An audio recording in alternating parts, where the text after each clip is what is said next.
ജലജ അബിയോട് പറയാണ്, ഇവിടെ പണി കൊടുത്താലേ നന്നായിട്ട് ചേർന്ന ഗുണ്ടകളും ഉണ്ട്.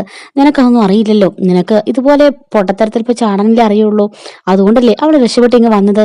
ഇപ്പതാ കണ്ടില്ലേ, അതുകൊണ്ടാ ചേറിൽ കിടക്കേണ്ടവരൊക്കെ നമ്മുടെ വീടിനുള്ളിൽ കയറി കിടക്കുന്നേ, എന്റെ തലവിധി എന്ന് പറഞ്ഞിട്ട് ജലജ അവിടെ നിന്ന് ഇറങ്ങിപ്പോവാണ്.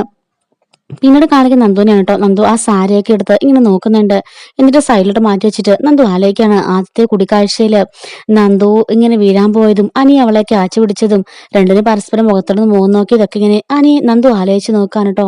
നന്ദു ഓർക്കാണ്, എനിക്ക് അവനോട് നല്ലൊരു ഫ്രണ്ട്ഷിപ്പ് ആയിരുന്നു, പക്ഷെ അത് എപ്പോഴാണ് ഈ അവസ്ഥയിലേക്ക് മാറിയെന്ന് എനിക്ക് മനസ്സിലാവുന്നില്ലല്ലോ ഈശ്വര. ഇത്രയും വർഷമായിട്ട് ഞാൻ ഒരുപാട് ബോയ്സിനോട് മാത്രമേ കളിച്ചിട്ടുള്ളൂ. ഇന്നേ വരെ ആരോടും എനിക്ക് ഈ ഫീലിങ്സ് തോന്നിയിട്ടില്ല. ആദ്യമായിട്ടാണ് അനിയോട് മാത്രം ഈ ഫീലിങ്സ് തോന്നുന്നത്. അവനോട് ഫ്രണ്ട്ഷിപ്പ് പോലും വെക്കേണ്ടിയിരുന്നില്ല എന്നൊക്കെ നന്ദു ഇങ്ങനെ മനസ്സിലാലേക്കാണ്. ഇനിയിപ്പൊ ഞാൻ എന്ത് ചെയ്യും? എന്റെ മനസ്സ് നിറയെ ഇപ്പൊ അനി മാത്രമേ ഉള്ളൂ. അനിയുടെയും അനാമികയുടെയും വിവാഹം ഉറപ്പിക്കാൻ പോവാണ്. ഒരിക്കലും ഇതൊരു കിട്ടാത്ത ബന്ധമാണെന്ന് അറിഞ്ഞിട്ട് പോലും എന്റെ മനസ്സിൽ എന്തുകൊണ്ടാണെന്ന് അറിയില്ല അനി മാത്രമേ ഉള്ളൂ. ഇനിയിപ്പം ഈ സാരി ഉടുത്തിന് ചെല്ലണം പോലും എനിക്ക് ഇതിനൊന്നും പറ്റുന്നില്ലോ ഈശ്വര. ഞാൻ അനിയെ ഒരു ഫ്രണ്ടായിട്ട് മാത്രം കണ്ടാൽ മതിയായിരുന്നു. എന്തുകൊണ്ട് എന്റെ മനസ്സിലേക്ക് അവനിങ്ങനെ ഇടിച്ചു കയറി വന്നത്? ഏത് നിമിഷമാണ് അവൻ എന്റെ മനസ്സിലേക്ക് ഇടിച്ചു കയറി വന്നതെന്നുള്ള കാര്യം എനിക്ക് മനസ്സിലാവുന്നില്ലല്ലോ എന്ന് നന്ദു ഇങ്ങനെ പറഞ്ഞ് വിഷമിച്ച് അവിടെ നിൽക്കുന്നുണ്ട്. പിന്നീട് കാണിക്കുന്നത് അനന്തപുരിലാണ് കേട്ടോ. ആദർശ മുറിയിലേക്ക് കയറി വന്നിട്ട് അവനും അവന്റെ അമ്മയും കൂടെയുള്ള ഫോട്ടോ ഇങ്ങനെ കയ്യിലെടുക്കാണ്. നോക്കിട്ട് പറയുന്നു, അമ്മേനെ ഒരിക്കലും ഞാൻ ചതിക്കില്ല. അമ്മയോട് പറഞ്ഞ വാക്ക് ഞാൻ പാലിക്കാതിരിക്കില്ല. എന്റെ അമ്മയ്ക്ക് ഇഷ്ടമില്ലാത്ത കാര്യങ്ങളൊന്നും ഞാൻ ചെയ്യില്ല. പലപ്പോഴായിട്ടും അമ്മയെ വേദനിപ്പിക്കേണ്ടി വരുന്നത് മുത്തശ്ശന് വേണ്ടിയിട്ടാണ് എന്ന് പറയുന്നു. മുത്തശ്ശന്റെ അവസ്ഥ വളരെ ദയനീയ അമ്മേ, അതുകൊണ്ടാ എനിക്ക് അങ്ങനെയൊക്കെ പെരുമാറേണ്ടി വരുന്നത്. പിന്നെ നയന, അവൾ മനസ്സിൽ എവിടെയൊക്കെ ഒരു നന്മയുള്ള കുട്ടിയാ. അവൾ അങ്ങനെ മോശക്കാരിയൊന്നും അല്ല. അതുകൊണ്ട് അവളെ തടഞ്ഞു പറയാനും എനിക്ക് കുറച്ച് ബുദ്ധിമുട്ടുണ്ട് എന്ന് ആദർശ് ഇങ്ങനെ ആ ഫോട്ടോയിൽ നോക്കിയിട്ട് പറയുന്നുണ്ട്. പിന്നീട് കാണിക്കുന്നത് അബീനെ നവ്യനാണ് കേട്ടോ. അബി ഇങ്ങനെ ആലോചിച്ചുകൊണ്ട് മുറിലേക്ക് ഇരിക്കുമ്പോഴേക്കും നവ്യ അങ്ങോട്ടേക്ക് വെള്ളവുമായിട്ട് വരുന്നുണ്ട്. എന്നിട്ട് അബി പറയുന്നുണ്ട്, നിന്റെ അമ്മ ഇതെന്ത് ഭാവിച്ചാ? എന്റെ അമ്മയ്ക്കാണെങ്കിൽ ആരും കൂടെ കിടക്കുന്ന ഇഷ്ടമില്ല എന്ന് പറയുമ്പോഴേക്കും നവ്യ പറയാണ്, അതിന് എന്റെ അമ്മ പറഞ്ഞാണല്ലോ ഹാളിൽ കിടന്നോളാന്ന്. പിന്നെ നിന്റെ അമ്മ മുത്തശ്ശനും മുത്തശ്ശിയും കൂടെ അല്ലേ അങ്ങനെയൊക്കെ പറഞ്ഞെന്ന് ചോദിക്കുന്നുണ്ട്. അബി പറയാണ്, അങ്ങനെ പറഞ്ഞെന്ന് പറഞ്ഞ ഉടനെ അങ്ങോട്ട് പോവാണോ ചെയ്യേണ്ടത്? അപ്പോഴേക്കും നവ്യ പറയാണ്, ശരി ഇതിലും ബന്ധം ഹോം നേഴ്സ് ആയിരുന്നു, അവരോട് നിൽക്കണ്ടായിരുന്നു. എനിക്കാണെങ്കിലോ മടിയാ ആകപ്പാടെ, ഈ അമ്മ ഇങ്ങനെയാ എന്നൊക്കെ പറയുന്നു. അപ്പോഴേക്കും അബി പറയാണ്, എങ്കിൽ പിന്നെ നിനക്ക് നിന്റെ കൂടെ കൊണ്ട് കിടത്തിക്കൂടെ? അപ്പൊ നവ്യ പറഞ്ഞു, എന്റെ കൂടെയോ? ഞാൻ എന്റെ മുറിയിൽ നിന്ന് വിട്ടുകൊടുക്കില്ല. അപ്പോഴേക്കും അബി പറയാണ്, നിന്റെ മുറി വിട്ടുകൊടുക്കാനല്ല, നിന്റെ കൂടെ കിടത്താമല്ലോ എന്ന് പറയുമ്പോഴേക്കും നബി പറയാണ്, അത് നിങ്ങൊന്നും ശരിയാവില്ല. എന്റെ കൂടെ അമ്മ കിടക്കണ്ട, എന്റെ കൂടെ അബി മാത്രം കിടന്നാൽ മതി. എനിക്കത് ഇഷ്ടമില്ല. വിവാഹം കഴിഞ്ഞ് പെൺകുട്ടികളുടെ കൂടെ കിടക്കേണ്ടത് ഭർത്താക്കന്മാരാ, അല്ലാതെ അമ്മയൊന്നും അല്ല എന്നൊക്കെ പറയുന്നുണ്ട്.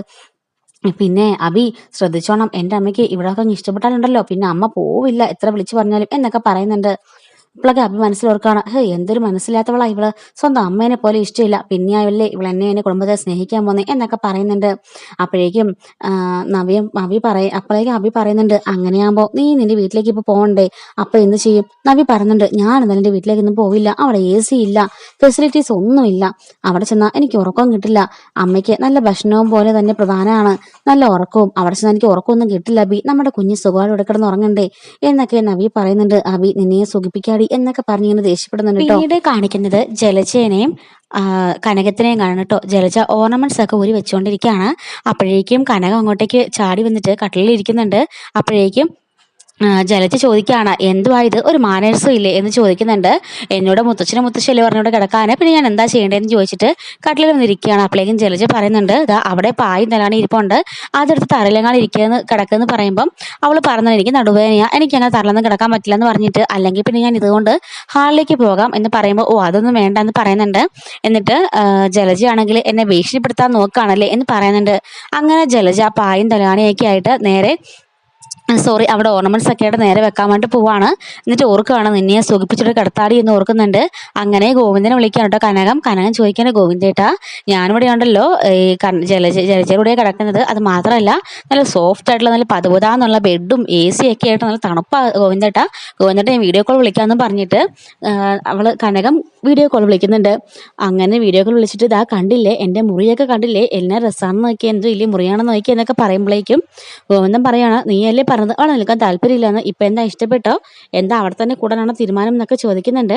എന്നിട്ട് കനകം പറയാണ്, ഗോവിന്ദേട്ടാ മാവ് ഫ്രിഡ്ജിലുണ്ടായിരുന്നല്ലോ അല്ലേ, ഫുഡൊക്കെ കഴിച്ചല്ലോ അല്ലേ, ആ തുണിയെല്ലാം പറക്കി ഷെൽഫിൽ മടക്കി വെക്കണം. അതുപോലെ തന്നെ നന്ദിനോട് രാവിലെ ഇതിൽ ഇറങ്ങി പോയേക്കരുത്, നിങ്ങളോട് തന്നെ കാണണമെന്ന് പറയണം എന്നൊക്കെ പറയുന്നുണ്ട്. അപ്പോഴേക്കും ജലജ അതെല്ലാം കേട്ടുകൊണ്ട് കിടക്കുകയാണ് കേട്ടോ. എന്നിട്ട് ശല്യം ഒന്ന് കിടന്ന് ഉറങ്ങാവോ, ബാക്കിയുള്ളവർക്ക് ഇവിടെ കിടന്ന് ഉറങ്ങണം, രാത്രിയിലല്ലേ കിളവൻ്റെ കിളവിടെ റൊമാൻസ് എന്നൊക്കെ പറഞ്ഞ് ദേഷ്യപ്പെടുമ്പോഴേക്കും കനകം ഗോവിന്ദേട്ടനെ വെക്കുകയാണെന്ന് പറഞ്ഞിട്ട് ഫോൺ വെക്കുന്നുണ്ട്.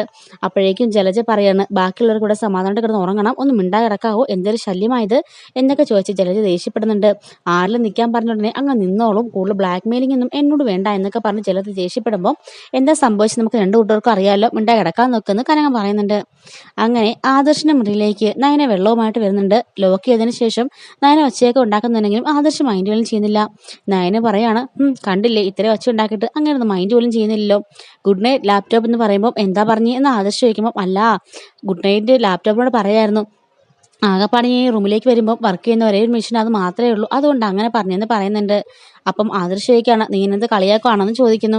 ഞാൻ കളിയാക്കിയതല്ലേ ഉള്ളൂ, അല്ലാതെ നിങ്ങളെപ്പോലെ അകത്ത് കള്ളം വെച്ച് നടന്നില്ലോ എന്ന് പറയുമ്പോൾ ഞാൻ അതിന് എന്ത് കള്ളത്തരാണ് ചെയ്തതെന്ന് ചോദിക്കുകയാണ്. അല്ല ഞാൻ തന്നെയാ കള്ളി, ഞാനാണല്ലോ മുഖം മറിച്ച് കയറി വന്നത്, അതുകൊണ്ട് ജീവിതകാലം മൊത്തം നിങ്ങളത് പറഞ്ഞ് കളിയാക്കിക്കോ എന്നൊക്കെ പറയുമ്പോൾ നിനക്ക് ശരിക്കും എന്താ പ്രശ്നം, നിനക്ക് എന്താ വേണ്ടതെന്ന് ചോദിക്കുന്നുണ്ട്. പിന്നീട് കാണിക്കുന്നത് കനകത്തിനാണ് കേട്ടോ. കനകമാണല്ലോ തണുത്ത് വിറച്ചുകൊണ്ടിരിക്കുകയാണ്. ഇവയ്ക്കൊരു പണി കൊടുക്കാൻ വേണ്ടി തന്നെ ജലജ AC-യുടെ കൂളിംഗ് കൂട്ടിയിട്ടിരിക്കുകയാണ്. ഈശ്വര ഇതെന്തൊരു തണുപ്പായതെന്നും പറഞ്ഞിട്ട് അവരുടെ ബ്ലാങ്കറ്റ് പിടിച്ച് വലിക്കുന്നുണ്ട്. അപ്പോഴേക്കും ജലജ ചാടി എണീച്ച് ഇതെന്താ കാണിക്കുന്നത്, മനുഷ്യനെ ഉറങ്ങാനും സമ്മതിക്കില്ലേ എന്ന് ചോദിക്കുന്നു.